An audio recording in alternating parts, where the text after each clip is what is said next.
क्या आपने कभी एक ऐसा क्षण महसूस किया है जब भी तुम्हारा मन एकदम शांत हो जाए, मन में कोई विचार न आए, कोई चिंता नहीं, ना घर की, ना दुकान की, स्कूल कॉलेज, कोई चिंता नहीं, मन एकदम शांत और सिर्फ जागरूकता है। मतलब तुम्हारे मन में तुम खुद को जान रहे हो, पहचान रहे हो, तुम्हें पता चल गया मैं कौन हूँ। वही भैरव का द्वार है। आज हम शिव सूत्र का 5वां जो सूत्र है उद्यम भैरव, उसके ऊपर डिटेल में चर्चा करने वाले हैं। शॉर्ट वीडियो मैंने बनाया है, वो आप देख लेना, शॉर्ट में उसमें बताया है। और ये लॉन्ग वीडियो है, एकदम डिटेल में एक्सप्लेन किया है, तो अंत तक आप बने रहना, तो आपको एकदम समझ में आएगा कि उद्यम भैरव क्या है और भैरव कौन है। जो हम सोचते हैं भैरव मतलब जो बोलते हैं ना एकदम डरावना स्वरूप, तो क्या भैरव सच्चे में एकदम डरावना है क्या? कि नहीं, भैरव एकदम डरावना नहीं है। ठीक है, भैरव एक शिव का ही अंश है। जब भी ब्रह्मा जी के 5 सर थे, तो 5वें सर को बहुत घमंड, अहंकार, वो सब तभी आ रहा था। ठीक है, भगवान को, ब्रह्मा जी को, कि भाई मेरे तो 5 सिर है। तभी वो उनका घमंड, अहंकार को ख़त्म करने के लिए भैरव ने जन्म लिया था। उन्होंने ब्रह्मा जी का सर काट दिया था, 5वां सर। ठीक है, तो भैरव क्या करता है? भैरव हमारे ज़िंदगी में अहंकार को ख़त्म करता है। ठीक है, ये श्लोक में जो उद्यम शब्द आया है, उद्यम भैरव, तो उद्यम का मतलब क्या है? उद्यम मतलब खाली यहाँ पे मेहनत या परिश्रम नहीं है। उद्यम का मतलब है यहाँ पे है भीतर की चेतना अचानक जागृत होना, तुम्हारे अंदर जो चेतना है उसका जागृत होना। ठीक है, एक ऐसा क्षण जब भी तुम्हारा मन, विचार और अहंकार रुक जाए, तुम्हारा मन जो बाहर जा रहा है ना वो रुक जाए। तुम बाहर सब सोच रहे हो, विचार रहे हो, डिप्रेशन में चले गए हो कुछ ज़्यादा सोच सोच के। कितने लोग बिना काम का सोचते रहते, मुझे ये करना है, वो करना है, लेकिन वो सब विचार में ही रहता है। कुछ वो असली ज़िंदगी में मैं करते ही नहीं, सब विचार में ही रह जाता है। कुछ ना कुछ अड़चनें आ जाती है, वो कुछ कर ही नहीं पाते हैं वो अड़चन के कारण। मन में तो बहुत प्लानिंग है, मुझे ये करना है, वो करना है, बिजनेस करना है, एक दुकान करना है, दूसरा दुकान करना है, इसका दुकान करना है, या तो ज़िंदगी में कुछ आगे बढ़ना है, स्कूल कॉलेज में तो मुझे ये कोर्स करना है, वो कोर्स करना है, बाद में ये करना है, ये कंपनी में मुझे जॉब करना है। बहुत सारे विचार आते हैं, है ना। तो जब ये सब विचार तुम्हारा रुक जाए मन का, या तो किसी के बारे में तुम बुरा सोच रहे हो या तो अच्छा सोच रहे हो, कुछ भी है, वो भी विचार ही है ना, तो वो भी विचार रुक जाए। ठीक है, वो मन एकदम शांत हो जाए। वो मन को शांत करना, विचारों को रोकना, तो वो भी एक काम है ना। तो उसी को ही उद्यम कहा है यहाँ पे। कि यहाँ पे उद्यम मतलब क्या, कि तुम्हारा मन में जो हजारों विचार आ रहे है ना, वो विचारों को रोकना, मन को शांत करना। ठीक है, अपने अहंकार को रोकना, मन में अहंकार आ रहा है उसको रोकना, काम, क्रोध, मोह, माया आ रहा है उसको रोकना, वो सबको रोकना। उसको रोकने के लिए उद्यम करना, परिश्रम करना। ऐसे तो वो रुक नहीं जाएगा ना। मैं बोलूँगी मुझे अहंकार को रोकना है, बोल दिया तो रुक जाएगा? नहीं, उसके लिए उद्यम करना पड़ेगा। क्या उद्यम करना है? अहंकार को रोकना है तो क्या करना पड़ेगा मुझे? अहंकार किससे आता है पहले तो वो जानना पड़ेगा, कौन सी चीज़ से अहंकार आ रहा है वो जानना पड़ेगा। फिर वो न आए उसके लिए मेहनत, परिश्रम, पुरुषार्थ करना पड़ेगा। ठीक है ना। तो वो हमें बहुत चिंतन मनन करना पड़ेगा उसके ऊपर, कि मुझे अगर अहंकार आ रहा है तो कौन सी चीज़ के लिए अहंकार आ रहा है। मुझे अगर क्रोध आ रहा है तो कौन सी चीज़ के लिए क्रोध आ रहा है। तो मुझे वो क्रोध आने वाली वस्तु को ही अपने ज़िंदगी में से निकाल देना है, ताकि मुझे क्रोध ही ना आए। ठीक है, वैसे अहंकार आ रहा है तो कौन सी चीज़ के लिए अहंकार आ रहा है, तो वो चीज़ फाइंड आउट करना है, फिर उसका सॉल्यूशन ढूंढना है हमें। तो यहाँ पे उद्यम मतलब यही बताया गया है कि तुम्हें कौन सी चीज़ के लिए तुम्हारे मन में काम, क्रोध, मोह, माया वो सब जग रहा है, वो फाइंड आउट करो और उसको दूर करने की कोशिश करो। फिर वो सब दूर जब भी हो जाएगा तभी तुम्हारा मन अपने आप अचानक शांत हो जाएगा। ठीक है, तो यहाँ पे उद्यम मतलब मन को, विचार सब शांत हो जाए और तुमको जागरूकता आ जाए अपने ऊपर कि मैं एक चेतना हूँ, चेतना स्वरूप हूँ। जो हमने फर्स्ट सूत्र में देखा था, चैतन्य महात्मा, तो तुमको वो चैतन्य आत्मा के समझ में आए कि मैं कौन हूँ। ठीक है, तुम्हारा ज्ञानम बंध, जो हमारा सेकंड सूत्र था ज्ञानम बंध, तो ज्ञान प्रकट हो। जब भी तुम्हारे में अज्ञानता है तभी तो तुम काम क्रोध मोह माया की तरफ भागे, और तुम्हारा वो अज्ञानता के कारण तुम्हारा बंद हो गया, इसलिए ज्ञानम बंद हो गया। ठीक है ना। तो इसीलिए अभी तुम जो हमको ये 5वां सूत्र में भगवान शिव जी यही बता रहे कि उद्यमो भैरव, कि तुम उद्यम करो। काय के लिए उद्यम करो? वो अज्ञानता को दूर करने के लिए उद्यम करो। तो वो जो फर्स्ट सूत्र था चैतन्य आत्मा, वो आत्मा को जानने के लिए उद्यम करो। ठीक है।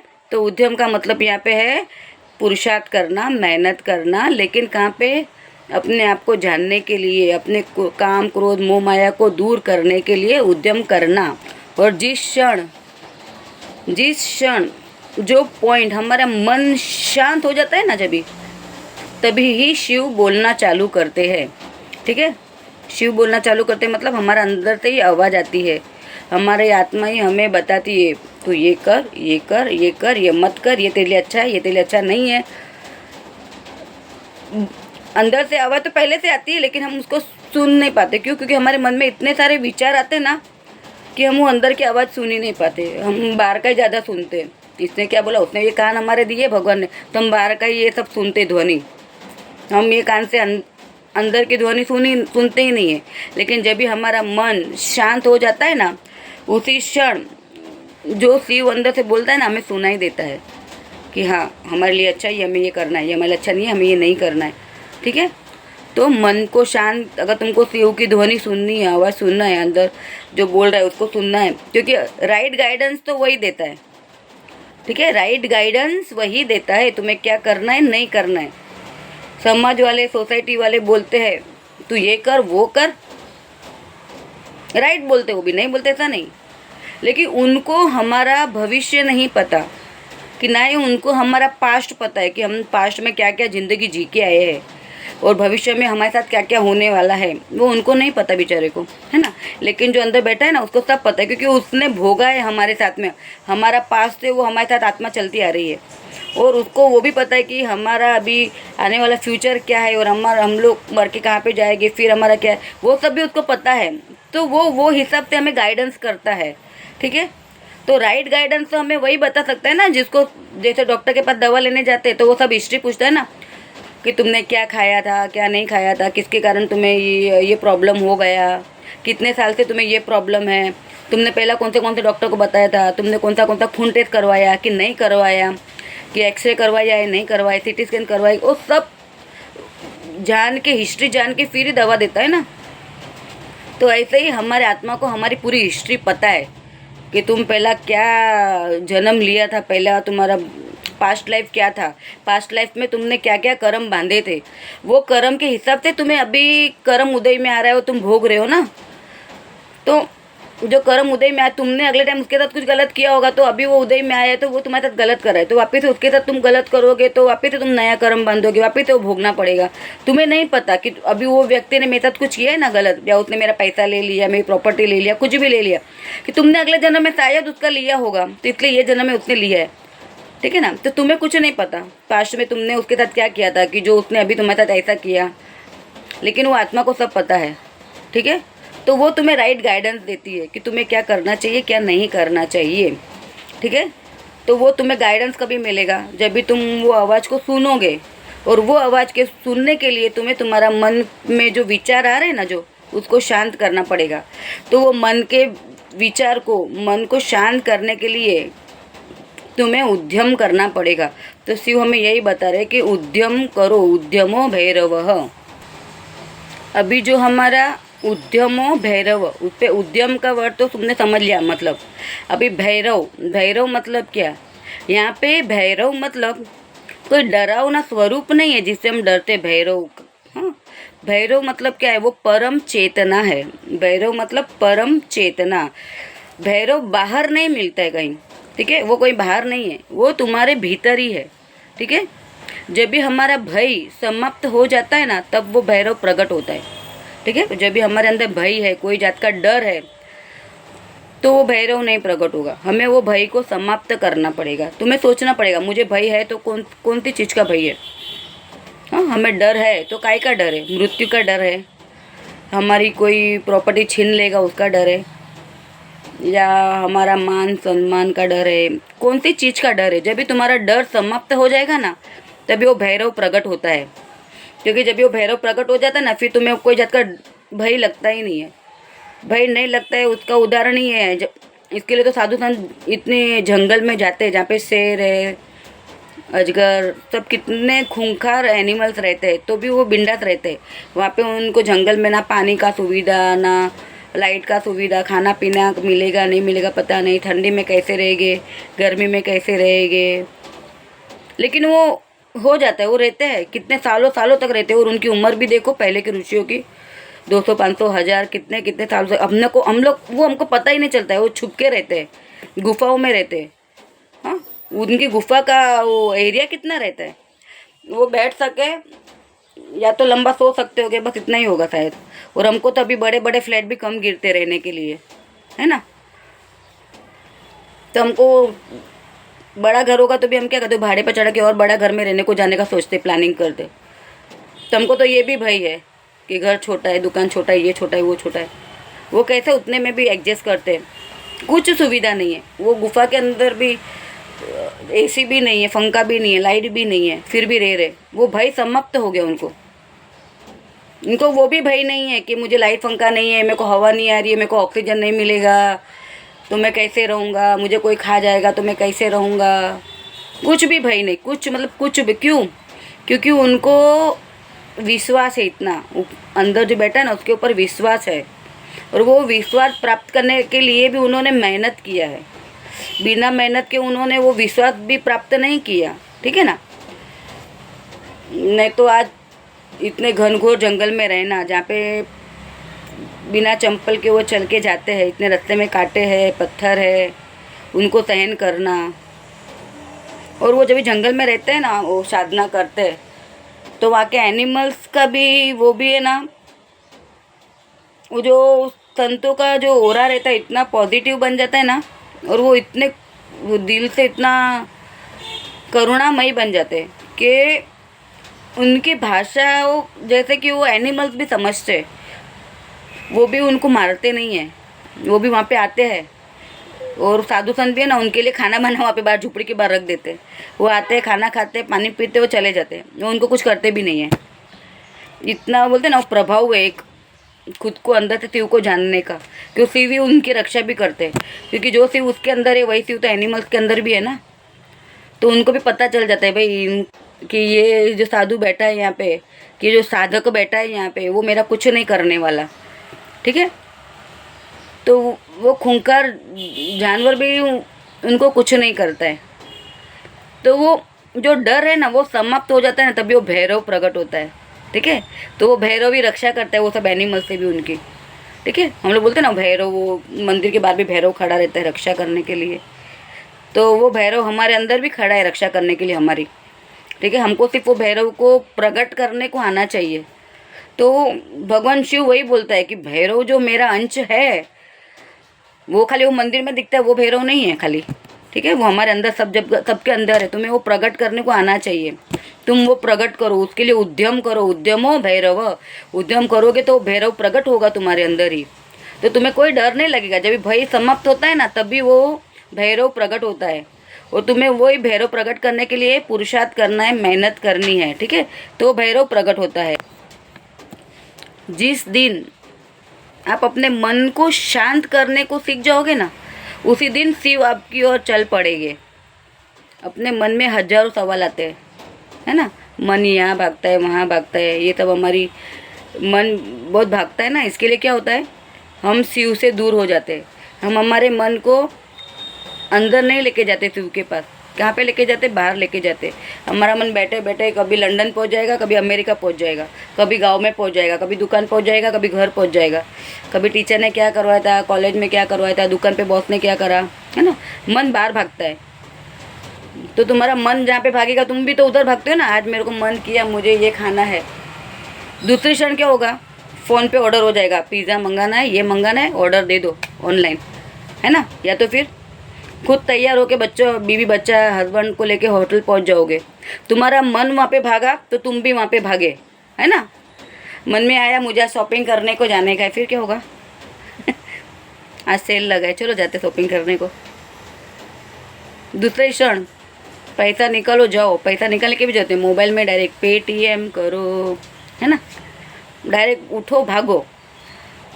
मन भागा वहाँ पे तुम भागे, फिर क्या होगा, तुम्हारा समय तो उधर गया ना। मन गया, तैयार हुए गए, वहाँ पे शॉपिंग किया, आए गए, थक गए, खाना वाना खाए तो गए, दिन खत्म। दूसरा दिन वापस से मन दूसरे किधर भागा, फिर तैयार हुए तुम वहाँ पे भागे, तो आखा दिन वापस से वहाँ पे ख़त्म हो गया तुम्हारा, है ना। ऐसे ही रात हो जाती है, दिन आता है, कभी कभी जाता है, समय कभी कैसा निकल जाता है पता ही नहीं चलता है। कभी हम छोटे से बड़े हो गए, जवान हो गए, बूढ़े हो गए, पता ही नहीं चलता है, समय ऐसे ही जाता है।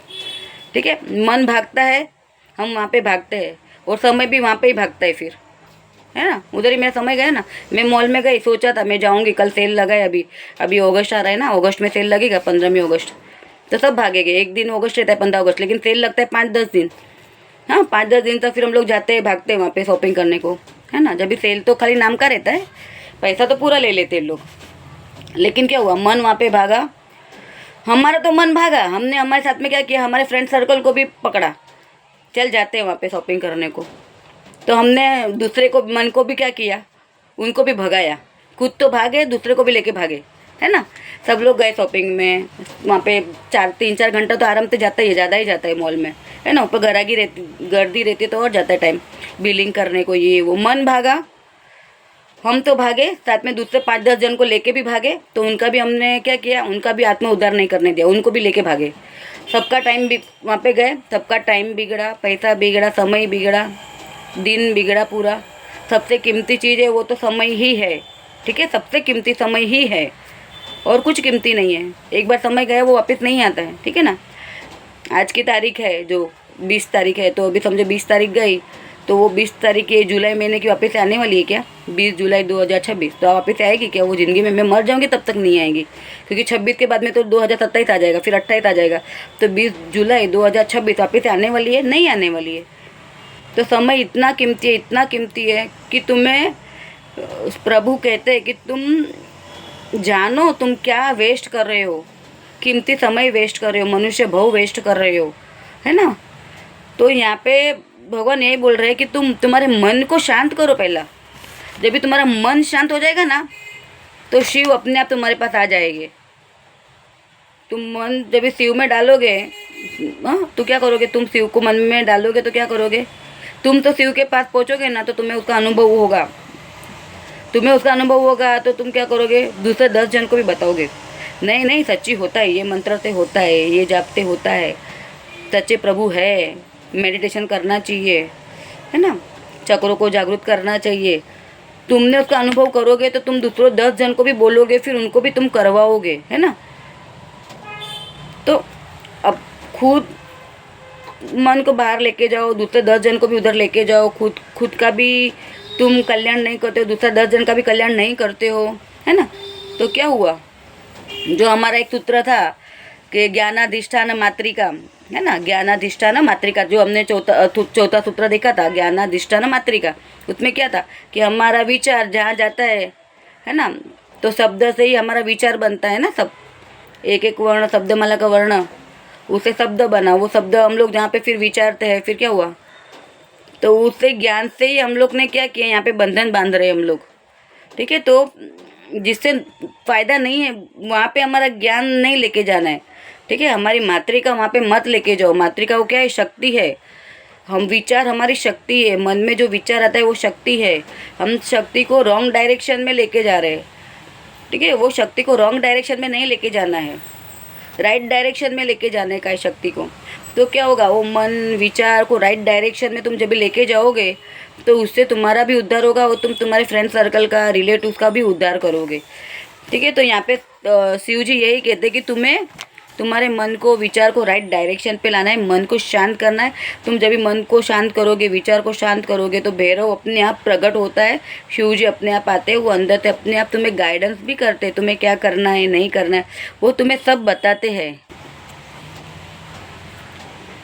अभी तुम्हें जब भी आत्मबोध जानना है, तुम्हें अपने अंदर के शिव को जानना है, भैरव को जानना है, तो क्या खाली तुम अभी बैठे बैठे मेरा प्रवचन सुन लोगे तो तुम्हें आत्मबोध हो जाएगा? नहीं होगा। उसके लिए क्या करना पड़ेगा? पुरुषार्थ करना पड़ेगा, परिश्रम करना पड़ेगा, और वो तुम्हें करना पड़ेगा, मुझे नहीं। मैं तो मेरा कर रही हूँ।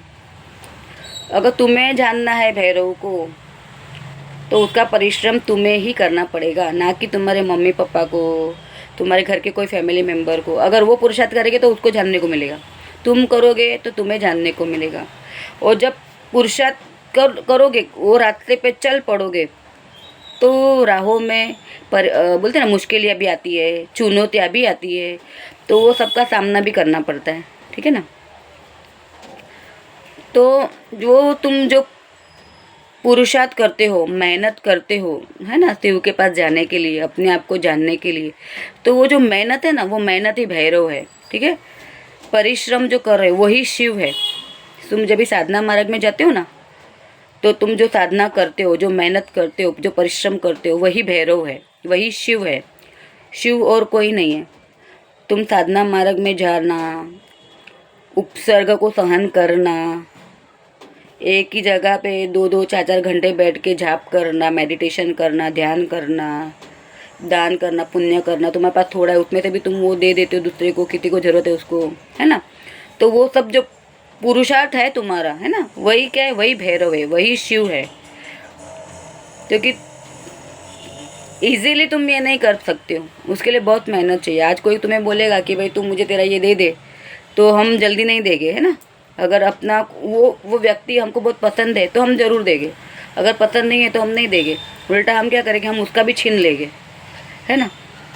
तो साधना मार्ग में जाने के लिए पुरुषार्थ करना पड़ता है, मेहनत करनी पड़ती है, चुनौतियाँ आती है, तो वो चुनौतियों का सामना बोलते हैं ना, दम खड़े रह के करना पड़ता है ना।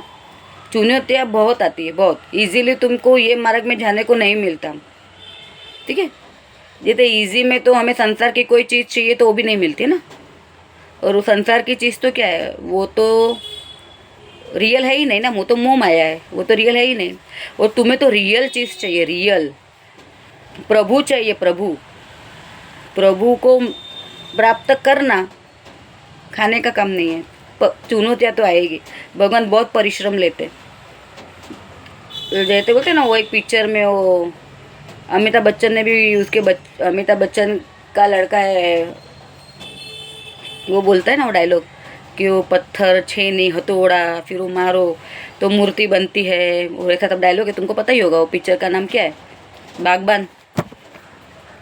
तो सेम वैसा ही है, भगवान ऐसे ही तुम्हें तुम्हारे सामने आके खड़े नहीं हो जाएगा, हाँ देख मैं शिव हूँ, मैं हनुमान हूँ, मैं ये हूँ, वो अपना दर्शन नहीं देंगे।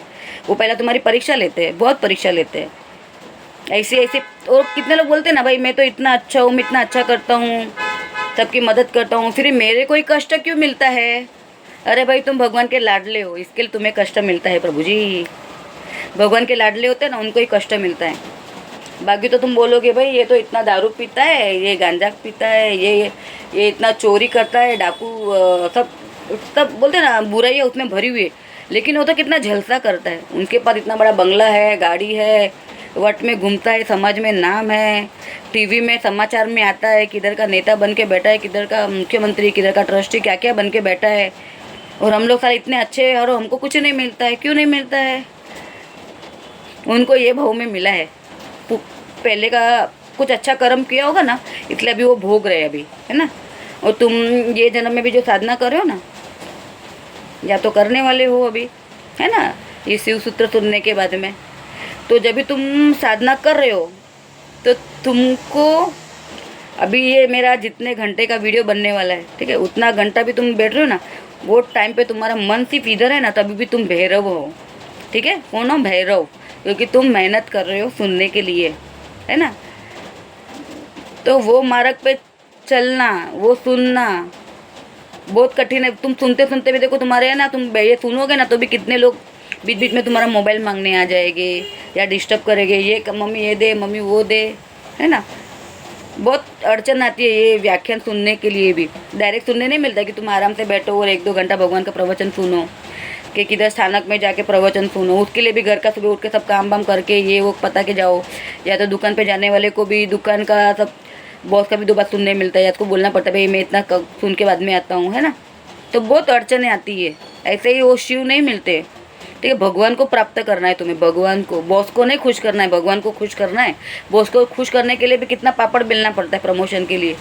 तो यहाँ पे तो प्रमोशन काहे का चाहिए, आत्मा का प्रमोशन चाहिए, ऊपर वाले को मिलने का प्रमोशन चाहिए, है ना। बॉस को मिलेगा, खुश किया तो क्या मिला, खाली पगार बढ़ेगा, 5 का 10 करेगा, 10 का 15 करेगा, और क्या करेगा, उससे ज़्यादा कुछ नहीं करने वाला है। वो करेगा क्या, नहीं करेगा। लेकिन ऊपर वाले को खुश करोगे ना, वो 5 का 10 और 10 का 15 नहीं करेगा। वो तो खुद अनंत है, उसके पास तो इतना भरा है ना, वो तो बोलेगा चाहिए उतना तो खुद ही ले ले। और हम भी सामने से क्या बोलेगा बता, मुझे नहीं चाहिए वो कुछ, मैं वो सब छोड़ के तो आया तेरे पास, है ना।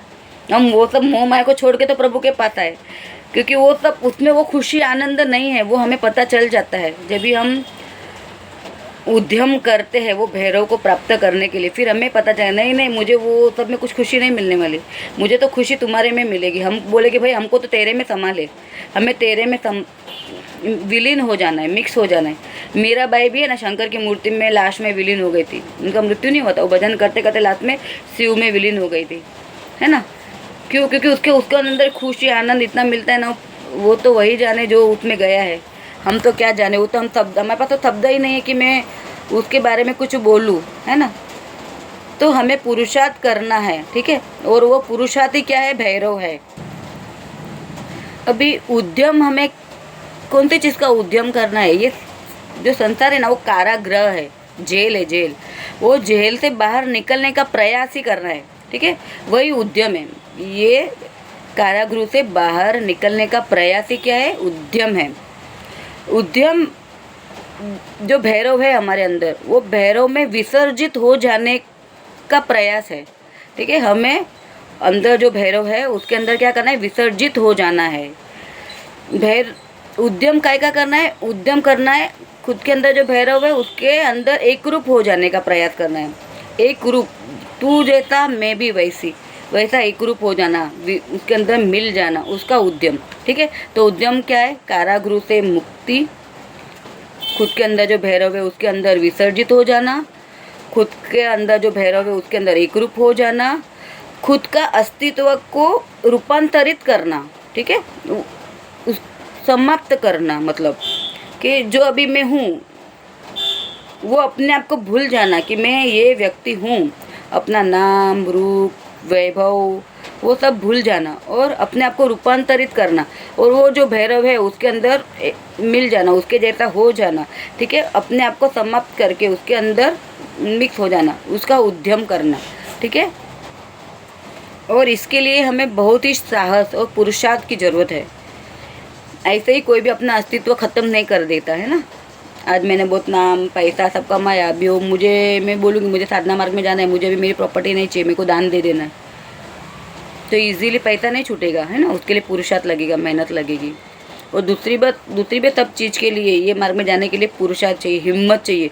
जिसमें हिम्मत है वही ये मार्ग में जा सकते हैं, ठीक है। और भैरव यानी क्या है, जिससे हम पैदा हुए हैं, वो शक्ति से हम पैदा हुए हैं, और वही शक्ति में हम क्या करने वाले हैं, विलीन हो जाने वाले हैं, ठीक है। जिस शक्ति से हम पैदा हुए हैं और जिसमें हमें विलीन हो जाना है, वह स्तोत्र का जो स्तोत्र है, जो शक्ति का स्तोत्र है, शक्ति का पुंज है, उसका नाम ही भैरव है, ठीक है। भैरव क्या है, जिससे हम पैदा हुए और जिसमें हमें विलीन हो जाना है, उसी का नाम भैरव है। वैसे ही दूसरे एग्जाम्पल से समझे तो जहाँ से सृष्टि का उदय हुआ है ना, और जहाँ पे सृष्टि वापस से विलीन हो जाएगी, वो भी भैरव है ना। वो शक्ति है ना, शिव शक्ति है, वो शक्ति से ही तो क्या हुआ, सृष्टि का उत्पन्न हुई ना सृष्टि, और वही सृष्टि वापस से विलीन जब भी होगी तभी उसी में विलीन होकर उसी में मिक्स हो जाएगी, तो वही भैरव है, ठीक है।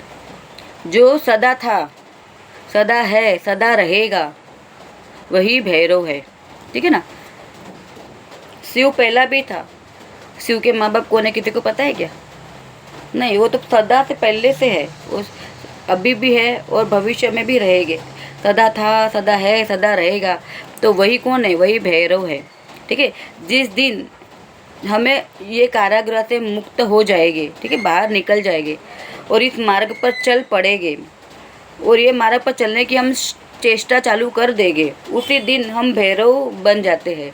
ठीक है, कि अभी हमने क्या किया, ये कारागृह था जेल, उसका दरवाज़ा खोला और बाहर निकल पड़े, तो उसी दिन हम भैरव बन गए। ठीक है ना, जो जिस दिन हमें मन में ऐसा इच्छा होती है, शास्त्र में हम कितने जगह पे पढ़ते हैं ना कि तुम्हारे मन में मंदिर जाने की इच्छा हुई तो भी तुम्हें पुण्य मिल जाता है, तुम मंदिर जाने के लिए निकल पड़े तो भी उससे ज़्यादा पुण्य मिलता है, मंदिर तक पहुंच गए तो और ज़्यादा पुण्य मिलता है ना। ये वैसा ही है कि तुम्हें अभी मन में इच्छा हुई कि मुझे ये तो कारागृह है, हमें असली में लगता है कि ये मेरा संसार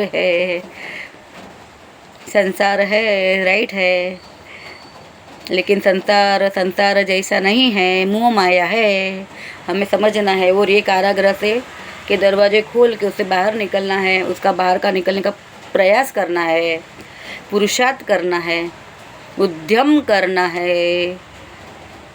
जो हमारे में अज्ञान है वो अज्ञान को दूर करके ज्ञान की प्राप्ति करके वो मार्ग पे चल पड़ना है। ये रास्ते में बहुत सारे पत्थर आएंगे, कंकर आएंगे, बहुत सारी चुनौतियाँ आएगी, है ना। अगर समझो सब छोड़ दिया, तुम निकल पड़े, तुम्हें तो आदत थी एसी में रहने की, है ना, एसी में रहना है, अच्छे अच्छे कपड़े पहनने, एक कपड़ा आज पहना वो वापिस रिपीट नहीं होना चाहिए, है ना। शादी में आज ये पहन के गए तो वापिस वो कपड़ा रिपीट नहीं होना चाहिए, दूसरा वापिस चाहिए। लग्जरियस लाइफ जीने की आदत थी, अब ये सब छोड़ के जाना तो तुम्हारे लिए तो ये भी बहुत बड़ी चुनौती है कि बिना एसी के मैं भी कैसे रहूँगा, बिना पंखे लाइट के कैसे रहूँगा, बिना मोबाइल के कैसे रहूँगा मैं, बिना अलग अलग कपड़ा पहने मैं कैसे रहूँगा मैं। हाँ, वो भगवा कपड़ा पहनना या वाइट कपड़ा पहनना या तो एक दो जोड़ी जो है उसमें रहना, तुम्हारे लिए तो वो भी बहुत बड़ा परिश्रम है। सोचो, तुम्हें तो पहला तो वो छोड़ने की प्रैक्टिस करनी पड़ेगी पहला। हाँ, तुम्हें तो पहला वो उद्यम घर पे पहला तुम वो ट्राई करो, बिना पंखे के रहना। हाँ, अभी तो बारिश का सीजन है ना, तो इतनी भी गर्मी नहीं होती कि तुमको एसी चाहिए, पंखा चाहिए, उसके बिना तुम रह सकते हो। तो आस्ते आस्ते पहला वो प्रैक्टिस करो, तुम घर पे लाइट पंखे के बिना रहना, है ना। ज़रूरत लाइट की रात को गिरे तभी चालू करो, पंखे की जरूरत अभी नहीं तभी वो भी करो, मोबाइल की जरूरत जब भी फ़ोन आता है उठाए तभी इतना करो, बाकी का टाइम मत करो। थोड़ा थोड़ा त्याग, संसार में रह के भी तुम भैरव बन सकते हो। ज़रूरत नहीं है भैरव बनने के लिए तुम्हें सब कुछ छोड़ के जाना, ठीक है। तुम अभी संसार में रह के भैरव बनने का ट्राई करो, थोड़ा थोड़ा त्याग करो, है ना।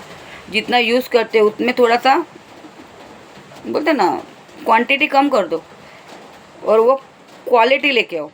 ज़्यादा कपड़ा ज़रूरत नहीं है, तुम्हारे अभी अलमारी में 30 जोड़ी कपड़ा है ना, तो 10 जोड़ी रखो ना, 10 भी बहुत हो जाता है ना। और अच्छी क्वालिटी के कपड़े रखो 10 जोड़ी भी, कि वो बहुत सालों तक चले। हाँ, सस्ता वाला मत रखो, अच्छा वाला रखो। क्यों?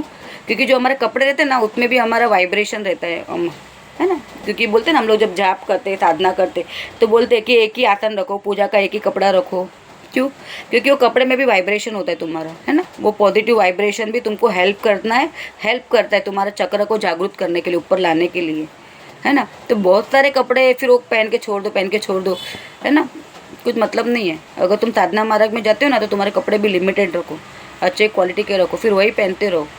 वो तुम्हारे कपड़े भी तुम्हें हेल्प करते। तुम्हारा बिछाया हुआ आसन जिस पे तुम साधना करते हो वो भी एक ही रखो, तुम्हारा सोने का बिस्तर भी एक ही तुम्हारा खुद का अलग रखो, तुम्हारी माला भी तुम्हारी खुद की रखो। छोटे छोटे जो प्रयास है वो तुम्हें संसार में रह के ही करने हैं, वो सबका भी तुम्हें उद्यम करना है, ठीक है। तुम्हारी जिम्मेदारी है वो अच्छे से निभाओ तुम संसार में रह के। ऐसा नहीं कि संसार में रह के भी तुम साधना नहीं कर सकते हो।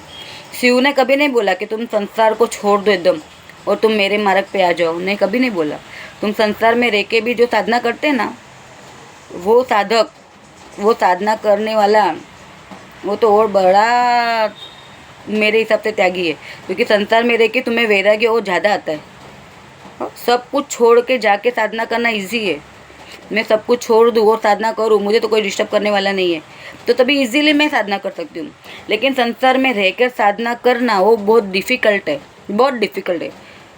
हाँ, जो आदमी लोग को साधना करना है तो उनको तो जिम्मेदारी है सिर पे बहुत, तो भी उनको दुकान पे जाना पड़ता है ना, काम धंधे पे जाना पड़ता है। तो तुम वहाँ पे भी तुम्हारा जब भी ग्राहक नहीं तभी बैठे बैठे मन में ध्यान मेडिटेशन, भले आँख खुली हो लेकिन खुली आँख में भी तुम हर जीव में शिव को देखो और साधना करो। ऐसा तुम ट्राई कर सकते हो ना तुम। हाँ, बैठे बैठे भी तुम भगवान का जाप कर सकते हो। दुकान पे हो, ज़रूरत नहीं है, थोड़ी देर के लिए पंखा बंद कर दो, उतना त्याग करो थोड़ी देर के लिए। फिर जब भी ग्राहक आए, ऐसा लगे अभी टाइमिंग हो गया ग्राहकी का, तभी चालू कर दो। थोड़ा थोड़ा त्याग तुम दुकान पे बैठे भी कर सकते हो, घर वाले घर पे भी रह के भी कर सकते हैं। तो यहाँ पे उद्यम मतलब क्या है? यही उद्यम है, यही पुरुषार्थ करना है, यही मेहनत करना है तुम्हें भैरव के पास जाने के लिए। ठीक है, भैरव के पास जाने के लिए, भैरव को जानने के लिए हिमालय जाने की ज़रूरत नहीं है। ज़रूरत है, नहीं है ऐसा नहीं बोलती कि नहीं है। अगर ज़रूरत नहीं होती तो इतने सारे लोग हिमालय क्यों जाते हैं? वहाँ पे तो तुम्हें और ज़्यादा आपका वाइब्रेशन इतना अच्छा है ना कि तुम साधना और अच्छे से कर सकते हो, बहुत अच्छे से कर सकते हो। वहाँ का वाइब्रेशन ही वैसा हिमालय का है ना। और तुमको वहाँ पे जाने के लिए अंदर से आवाज़ भी आती है कि भाई तुम अभी तभी छोड़ो, चलो वहाँ पे हिमालय जाना है। लेकिन जो संसार में फंसे वो नहीं जा सकते, नहीं जा सकते तो क्या हुआ? तुम घर पे बैठ के साधना करो, घर पे बैठ के सूत्र पढ़ो, ज्ञान पढ़ो, उसका अनुभव करो, उसका चिंतन मनन करो। तो वो जो जंगल में जाके करते हैं उनको जो पुण्य मिलता है, उनको जो अनुभव होता है, वो तुम्हें संसार में रह के भी होता है। ठीक है। और साधक को चमत्कार के पीछे, अनुभव के पीछे नहीं भागना। सबसे पहली बात, उनको सिर्फ पूरा कंसंट्रेशन, ध्यान उनका चमत्कार के पीछे, या ये चमत्कार होना चाहिए, भगवान दिखना चाहिए, भगवान सामने प्रकट होना चाहिए, वो सब पिक्चर में होता है। ठीक है, ऐसा सब अनुभव और ये सब के पीछे नहीं भागना है। तुम्हें सिर्फ पूरा ध्यान, पूरा कंसंट्रेशन कि कहाँ पे रखना है, अपनी चेतना के ऊपर रखना है कि मेरे अंदर चेतना है, उसको मुझे जानना है, करना है। तुम्हारा श्वास किधर जा रहा है, किधर नहीं, उसके ऊपर रखना है। फिर अपने आप अनुभव और सब तो होते जाते हैं, बहुत अनुभव होते हैं मार्ग में। ठीक है, और वो जो अनुभव होते हैं वो किसी को बताना भी नहीं होता है, क्योंकि तुम बताओगे तो तुम्हारा अनुभव वापस से बंद हो जाता है, तुम उसमें घमंड और वो सब तुम्हें आने का चालू हो जाता है। ठीक है, तो तुम्हें वो अनुभव भी अपने पास ही रखना है।